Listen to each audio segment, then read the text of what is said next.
Bon, bah écoutez, Marvel pour cette année 2021, c'est terminé. Les amis, bienvenue à toutes et à tous dans cette nouvelle vidéo et surtout cette dernière vidéo critique de l'année 2021. Voilà, on est passé par pas mal de choses, on a fait du critique WandaVision, Falcon, Loki, What If, Hawkeye, toutes les séries on les a faites. On a fait du Black Widow, du Shang-Chi, du Eternals, du Spider-Man No Way Home. Et donc là, on conclut cette année en critique avec donc le dernier épisode de Hawkeye. Qu'est-ce qu'on a pensé de cet épisode et qu'est-ce qu'on a pensé globalement de la série? Je vais vous donner un petit peu mon avis, etc. Mais d'abord, mettez-moi en commentaire ce que vous avez pensé globalement de cette série et cet épisode 6. Bon, commençons globalement surtout de l'épisode 6. Qu'est-ce que j'en ai pensé de cet épisode 6? Et je trouvais que c'était un très beau final. Et contrairement à beaucoup d'autres finales, que ce soit des séries ou des films, je trouve que le final est super bon. Même en termes de prise de vue. C'est-à-dire que moi je trouve que dans les productions Marvel, etc., généralement les combats finaux sont relativement mal filmés. On l'a vu dans Spider-Man No Way Home, les caméras elles tremblent, etc. Sauf que là dans Hawkeye, j'ai pas trouvé ça et j'ai même trouvé que les combats des fois laissaient supposer à d'autres choses. Je trouve que c'est le meilleur épisode de la série bien sûr, même si on avait d'autres des plutôt sympas, mais en termes d'action et tout on a été quand même servi. On a un épisode de 1 heure, donc de 62 minutes générique inclus, même si alors j'ai un truc que j'ai pas compris, on en parlera par la suite, mais la scène post-générique, what the fuck. Voilà, donc la série c'est globalement le renouveau de Hawkeye et surtout la fin du Ronan. Globalement la série c'est la fin du Ronan et également l'arrivée de Kate Bishop qui donc remplace Hawkeye en termes de supériorité numérique, en termes de... Enfin numériquement elle remplace Hawkeye. Kate devient Hawkeye d'ailleurs à la fin. On voit une Kate quand même plutôt forte, plutôt badass et en vrai je suis grave pressé de la revoir. Gros bémol c'est qu'on sait pas où on va la revoir. En fait on n'a pas eu de scène post-générique qui tease la suite ou un avenir dans un autre film ou autre. On a vraiment aucun teasing, ça je trouve que c'est un peu regrettable. Là où pour Falcon on avait un avenir avec Sharon Carter, etc., qu'on comprenait qu'elle était méchante et tout ça. Je trouve qu'il y a eu un moment très touchant également dans cet épisode 6. C'est le moment où Hawkeye dit, ou Clint dit à Kate qui font équipe. Voilà, depuis le début Kate ne rêvait que de ça, sauf que il a toujours recalé, sauf que là du coup il a dit on fait équipe machin. Elle était touchée, j'étais très ému, je me suis dit putain c'est beau, enfin elle y est arrivée, elle a son rêve de petite fille qui s'est réalisé, elle fait équipe avec Hawkeye, celui qui lui a sauvé la vie lorsqu'ils étaient à New York, et ça je trouve ça trop beau. Également, alors ça c'est un processus qu'on avait déjà eu je crois dans l'épisode 3 ou 4, je sais plus exactement, mais on a eu le processus de la construction des flèches et ça je trouve ça génial. Là où dans le MCU je trouve que Hawkeye était un personnage vraiment délaissé et on ne comprenait pas forcément qu'est-ce qu'il foutait au milieu de tous ces extraterrestres, au milieu d'un dieu, au milieu d'un mec en armure en métal super sophistiqué, au milieu d'un super soldat, d'une veuve noire ou encore même d'un Hulk. Mais voilà, là on comprend vraiment que il est pas si mauvais que ça Hawkeye, qu'il est déjà très fort au corps à corps, et ensuite que son arc il peut proposer des flèches qui sont super fortes. On a des flèches explosives, des flèches qui aimantent, on a vraiment plein de choses et on a la sophistication de comment il crée ces flèches. En fait c'est un peu comme si Clint était un petit peu le maître Jedi et que Kate le regardait pour reproduire ensuite par la suite ses propres flèches, parce que oui, Kate aura un avenir, Kate Bishop deviendra Hawkeye et donc c'est ça, c'est trop cool pour le coup. Justement on voit tout le processus de qu'elle a appris en fait aux côtés de Hawkeye, aux côtés de Clint Barton, et ça j'ai trouvé ça génial. L'épisode 5 nous avait teasé l'arrivée du Cade, donc cet épisode 6 on le voit beaucoup plus et on le voit énormément. Donc dans Spider-Man No Way Home, attention spoiler, voilà, donc on a eu Daredevil, enfin Matt Murdock qui a été teasé dans l'épisode, donc dans Spider-Man No Way Home, et en parallèle on avait l'épisode 5 de Hawkeye qui sortit en même temps, on avait le Cade qui avait été teasé. Là dans cet épisode 6 on a le Cade absolument du début à la fin et on a pas mal de scènes avec lui quand même. On voit qu'il est quand même plutôt fort, qu'il est très résistant et qu'il est plutôt badass. Alors je pense que c'est un gros mystère et je ne pense pas qu'il soit mort à la fin, mais on voit Maya Lopez comme si elle tirait sur le Cade. En gros elle lui pointe son arme et on entend un bruit de fusil. Mais je ne pense, connaissant Marvel, je ne pense pas que Maya Lopez ait tué le Cade. D'ailleurs, je pense qu'il a mis sa main devant la balle, qu'il lui a mis une patate, donc du coup elle a tiré dans sa main, donc peut-être qu'il aura un trou dans la main, mais il a mis une patate à Maya, Maya est tombée dans les pommes et ensuite le Cade est parti. Je pense que je verrai ça plus comme ça parce que je trouverais ça bizarre que le Cade soit mort aussi rapidement, étant donné l'importance qu'il pourrait avoir le personnage, et surtout lorsqu'on sait que Matt Murdock a été teasé pour une potentielle série Daredevil. Une série Daredevil sans le Cade, ce serait un peu dommage, et également on aurait pu avoir du Spider-Man avec le Cade parce que le Cade est est aussi un ennemi de Spider-Man. Ça aurait pu faire un nouveau lien finalement entre Daredevil et Spider-Man. Et puis alors on n'a pas eu de Spider-Man, honnêtement, vous savez pas, mais j'attendais tellement l'arrivée de Spider-Man dans Hawkeye.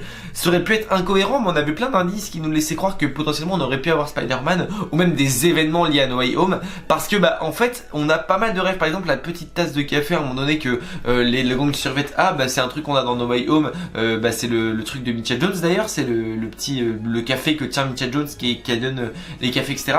Et donc le gang survêt avait ça dans leur camion. Et aussi on a en fait c'est le même lieu que on a dans Spider-Man No Way Home. Donc je me suis dit peut-être qu'on aurait du Spider-Man avec son nouveau costume là, justement le costume final, où on aurait pu avoir ce Spider-Man voltiger, ou peut-être même arriver devant le Caïd, ou aider Hawkeye parce qu'ils se connaissent. Mais alors du coup si Hawkeye connaît Spider-Man mais il ne connaît pas Peter Parker, donc ouais voilà. Donc peut-être qu'il aurait pu l'aider, enfin je sais pas, un truc comme ça. Mais du coup on n'a pas eu de Spider-Man, je suis un peu déçu, j'avoue que j'aurais kiffé de voir. On a également tout le dénouement finalement de la série autour de Jack Duquesne. On comprend qu'il est pas méchant du tout, même si au début je pensais vraiment qu'il l'était, au final il l'est pas du tout. On le voit même en action avec son sabre rejoindre la guilde pour se battre, ça c'était trop cool, j'ai grave kiffé.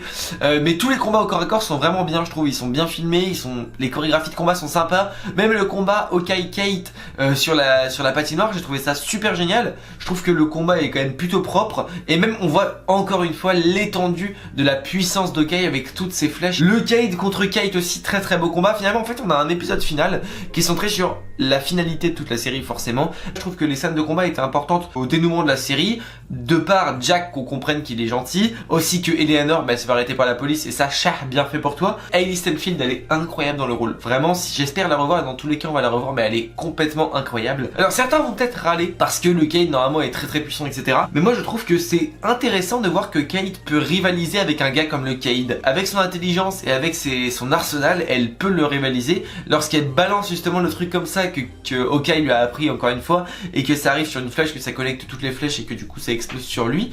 J'ai trouvé ça trop cool, et c'est là aussi on voit la grosse résistance du Kate, parce qu'un homme normal serait absolument mort.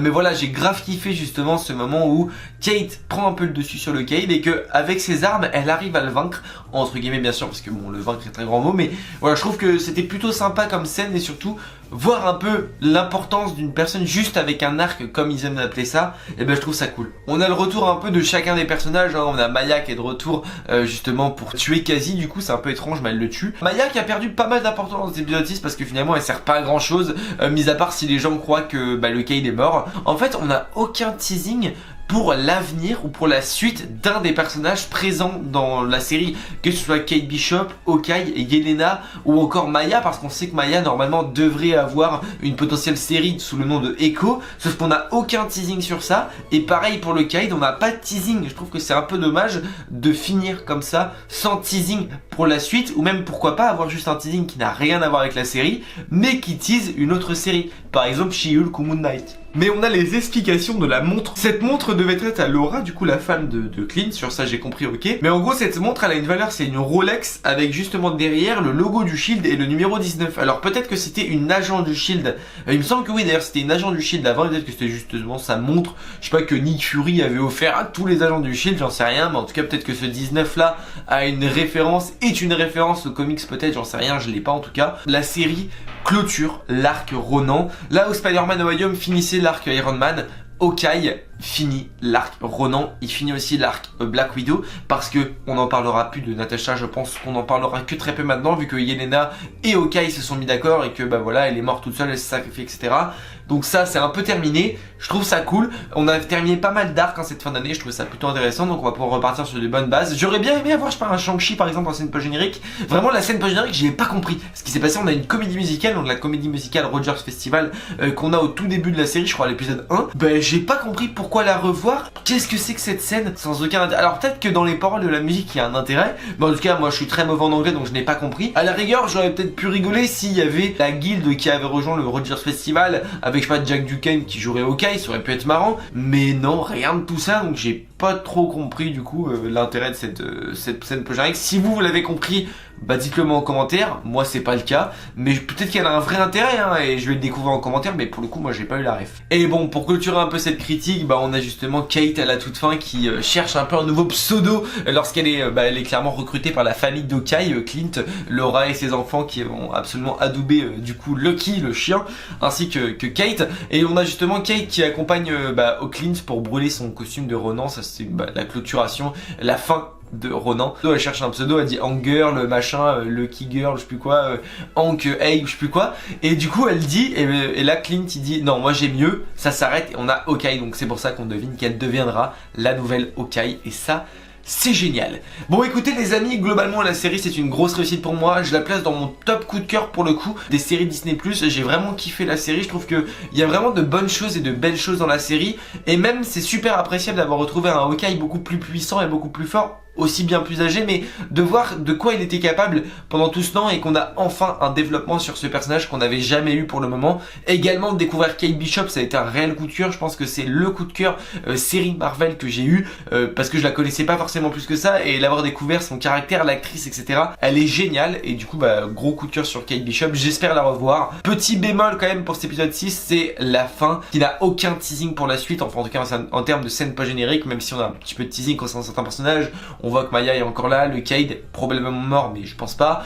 Pareil la nouvelle Hawkeye qui arrivera très prochainement je pense, qui je sais pas dans la... Mais le seul problème c'est qu'on sait pas quand on la reverra. Et le duo Yelena Hawkeye absolument incroyable, du coup le duo Yelena Kate Bishop absolument incroyable parce qu'on a justement le nouveau Hawkeye et le nouveau Black Widow qui s'affrontent. Au moins cette rivalité entre les deux qui n'avait pas avant et je trouve ça trop joli et surtout très marrant à voir. Les amis, je pense avoir fait un petit peu le tour de cette vidéo. C'était la dernière critique donc de 2021. Prochaine critique sera pour 2022, probablement pour Morbius, à moins qu'il y ait une vidéo, enfin à moins qu'il y ait une série avant.